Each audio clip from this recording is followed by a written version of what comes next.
झारखंड विधानसभा में सर्वदलीय बैठक अध्यक्ष के कार्यालय में बुलाई गई है।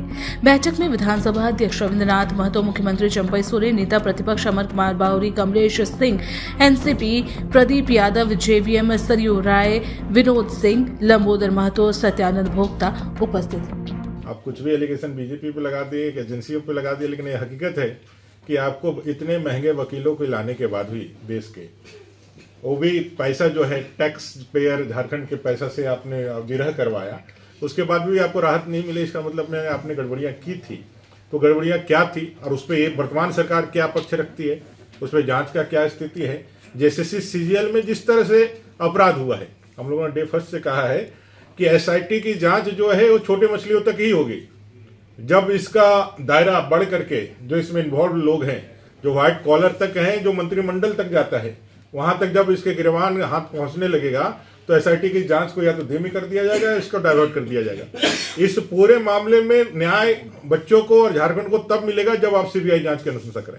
अगर चंपई सोरेन जी, माननीय मुख्यमंत्री जी, अगर झारखंड की जनता को न्याय दिलाना चाहते हैं, बच्चों को न्याय दिलाना चाहते हैं और उसमें अपनी संजीदगी रखते हैं, तो उनको सीबीआई जांच की अनुशंसा करनी चाहिए। ऐसे तमाम मुद्दों को लेकर के, चाहे वो हमारे जेएसएससी के, जेईई के परीक्षार्थियों या फिर कई एक दिनों से एमपीडब्ल्यू और कितने वर्कर जो है, सारे वर्कर आज जो सड़कों पर है, जिस सहायक शिक्षक का नाम देकर पारा शिक्षकों का आपने ढोल नगाड़ा बजवाया, आपने अबीर बंटवाए, आपने मिठाइयां बंटवाई, आज वो लोग भी सड़क पर हैं।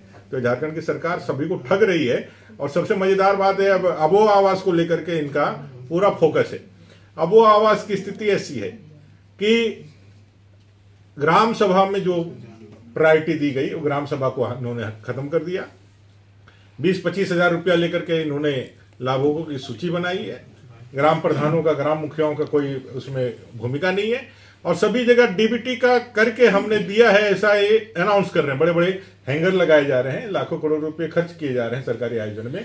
लेकिन हकीकत है कि आज तक, जब हेमंत जी मुख्यमंत्री थे और उन्होंने सिमडेगा के आसपास में कहीं पर एक कार्यक्रम का शुरुआत किया था, वो अवसर, आज तक जब चंपई सोरेन जी 3 जगह जाकर के प्रमंडल में इसका जो घोषणा किए हैं डीबीटी, जब प्रधानमंत्री जी डीबीटी करते हैं तो 1 घंटा के अंदर, आधा घंटा के अंदर, 24 घंटे के अंदर लाभुकों के खाते में पैसा जो है ट्रांसफर हो जाता है। लेकिन इनका डीबीटी ऐसा है कि आज 1 महीने दिन हो गए, लेकिन किसी भी लाभुक के खाते में 1 पैसा प्रथम किस्त का नहीं पहुंचा है। आपको याद होगा मुख्यमंत्री आमंत्रण कब हुआ था और उसमें विजेता के लिए 6 लाख का डमी चेक दिया गया था। वो डमी चेक डमी ही रह गया है, आज तक उसके विजेता के खाते में 1 पैसा नहीं गया है। तो आप समझ सकते हैं ये सरकार, ये गठबंधन का ही डीएनए ठग कर रहा है।